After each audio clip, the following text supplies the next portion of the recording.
Okay. So, good morning, students. Welcome back to your online session. In previous session, we were studying about heat, right? In previous session, we were studying about heat. Am I right? Okay. So today, let us move to the further part of this heat session. And today's session, let us discuss about some unit of heat, general effects of heat, and some application related to general effects of heat, right? So first we will see what is the unit of heat. So the commonly used units to measure heat are joule. Here you can see joule, or you can pronounce it as joule also. Okay. So joule is a SI unit of heat and energy. Heat can be measured in terms of joule, as well as energy can also be measured in terms of joule, right? So this will be coming for 1 mark, that is what is the unit of heat. So what is the unit of heat? Joule. And this joule can also be written in capital J or uppercase of J, right? Next one more unit is there, that is calorie. Heat can be measured in terms of joule as well as calorie, right? The SI unit of heat is joule, and 1 calorie is the amount of heat energy required to raise the temperature of 1 gram of water through 1 degree Celsius, right? Here I'll explain what it means. Calories, it can be written short form like CAL. If you write 1 CAL, that means 1 calorie is another commonly used unit of energy, and it is defined as the quantity of heat needed to raise the temperature of 1 gram of water of 1 degree Celsius. So what is mean by 1 calorie? 1 calorie is nothing but the energy is required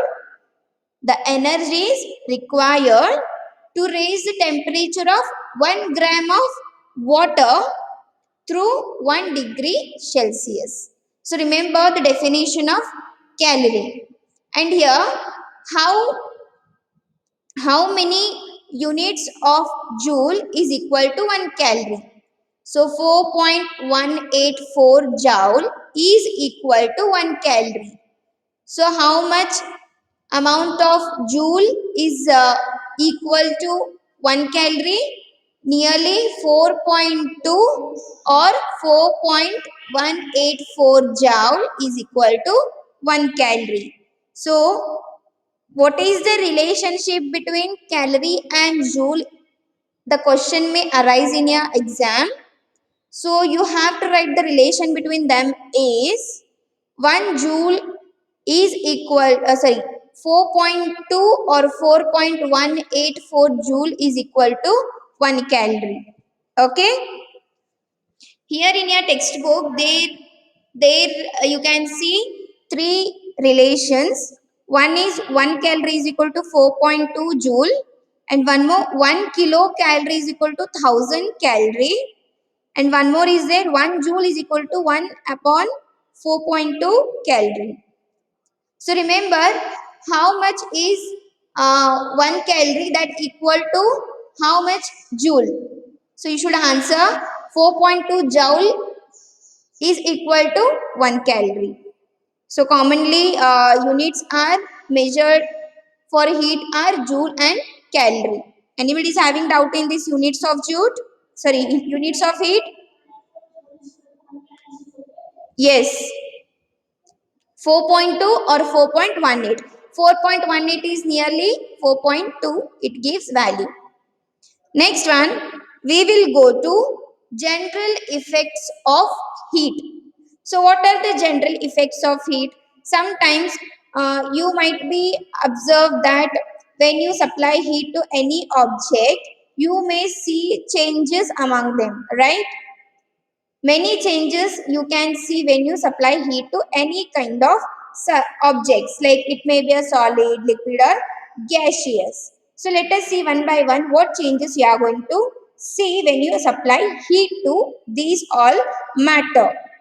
So first general effects of heat brings about change in temperature.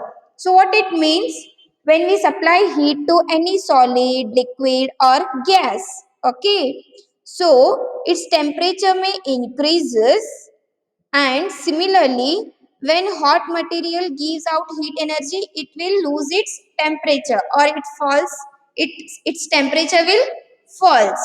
So this is what the heat will bring changes in temperature. Next one we will see, heat can bring changes in dimension. How heat can bring changes in dimension? So when we increase temperature of substance, the dimension of any material such as length, area, volume increases, because heat gives more energy to the particle where the particles are present inside that material. It enables them to move faster and away from each other, so that the length or area of that particular object will increases. I'll show you the picture of that